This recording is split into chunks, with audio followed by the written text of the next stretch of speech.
रोका जाए, किस तरह से जो इलेक्ट्रॉनिक सिग्नल्स हैं उसको जैम किया जाए, इस सब के बारे में बहुत विस्तार से चर्चा हुई। हमने सभी स्टेक होल्डर्स को बुलवाया था, जिसमें हमारे उत्तर प्रदेश के भर्ती बोर्ड के एडिशनल डायरेक्टर जनरल और इंस्पेक्टर जनरल साहब भी आए थे। हम लोगों ने आपस में बातों का बहुत विचार विमर्श किया, डिटेल में एक दूसरे में जो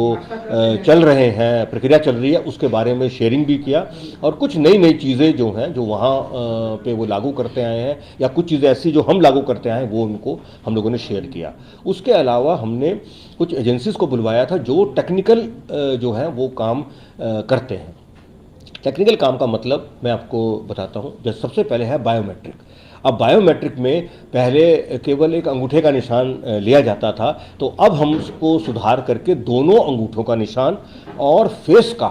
फोटो, फेशियल रिकॉग्निशन, तो ये चीज़ बिहार में हम इंट्रोड्यूस करने जा रहे हैं। तो उसमें यह होगा कि जब लिखित परीक्षा होगी तब भी बायोमेट्रिक में दोनों थंब इम्प्रेशन और फेस का जो है फोटोग्राफ वो उसका डेटाबेस बन जाएगा। उसके बाद जब हमारा फिजिकल जो टेस्ट में लोग आएंगे उनका फिर दोबारा से जो है दोनों थंब इम्प्रेशन और फेस का जो है वो फोटो होगा और उसको पुराने वाले से मिलाया जाएगा, ताकि इम्पर्सनेशन का केस नहीं हो सके। और जब अंतोगत्वा जब वो सिलेक्शन भी हो जाएगा, सिलेक्शन के समय हमें जानकारी दी गई है कि बायोमेट्रिक जो है वो वहाँ पर चेक नहीं करते, तो हम सिलेक्शन के बाद, मतलब सिलेक्शन के बाद में जब वो ज्वाइन करने जा रहे हैं तब भी हम वहाँ पर बायोमेट्रिक जो है वो चेक कराएंगे, ताकि वो बायोमेट्रिक का जो डेटा है वो बिल्कुल सेम डेटा रहे जो हमने फिजिकल टेस्ट में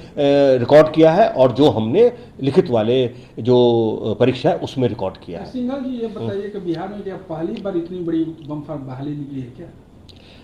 इस पर मैं नहीं कुछ कहना चाहूँगा, क्योंकि सरकार ने समय समय पर और काफ़ी बड़ी बड़ी संख्याओं में पुलिस के अंदर सिपाहियों की भर्ती की है, और अभी भी बहुत बड़ी तादाद में जो है वो सरकार के द्वारा पदों का सैंक्शन हुआ है। तो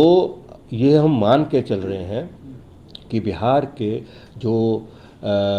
हमारे छात्र और छात्राएं हैं उनके लिए बहुत अच्छी और बहुत ही बढ़िया अपॉर्चुनिटी है। उस अपॉर्चुनिटी को सबको फ़ायदा जो है वो उठाना चाहिए। और आप सबके माध्यम से मैं जितने हमारे बिहार के एलिजिबल छात्र और छात्राएं हैं, उनके अभिभावक गण हैं, शिक्षक गण हैं, सभी से अनुरोध कर रहा हूं कि ये एक बहुत ही बढ़िया अपॉर्चुनिटी है और ये लंबे समय तक चलने वाली अपॉर्चुनिटी है। सब लोग दिन रात मेहनत करके अपने आप को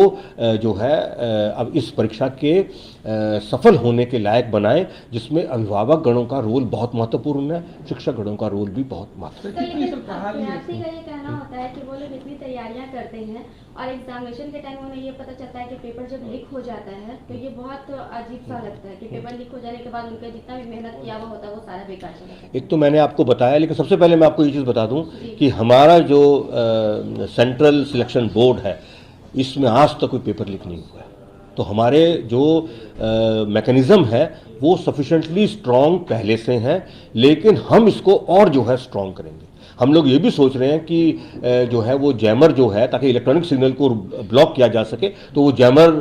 का कैसे उपयोग कर सकते हैं, क्योंकि ये भी टेक्नोलॉजी आ गई है, तो वो जैमर को भी हम उपयोग करने के बारे में सोचेंगे। लेकिन आप सबसे मैं फिर अनुरोध कर रहा हूँ कि आपके माध्यम से जितने हमारे एलिजिबल जो बेटे और बेटियां हैं और उनके अभिभावकगण और शिक्षकगण पूरी तरह प्रेरित करें, दिन रात की मेहनत करके अपना कैरियर बनाएं और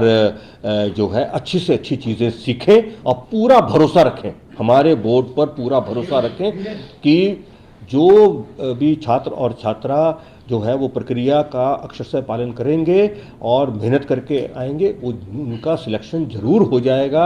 एक बारी में नहीं होगा तो दूसरी बार तैयारी होगी, तीसरी बार होगी, क्योंकि ये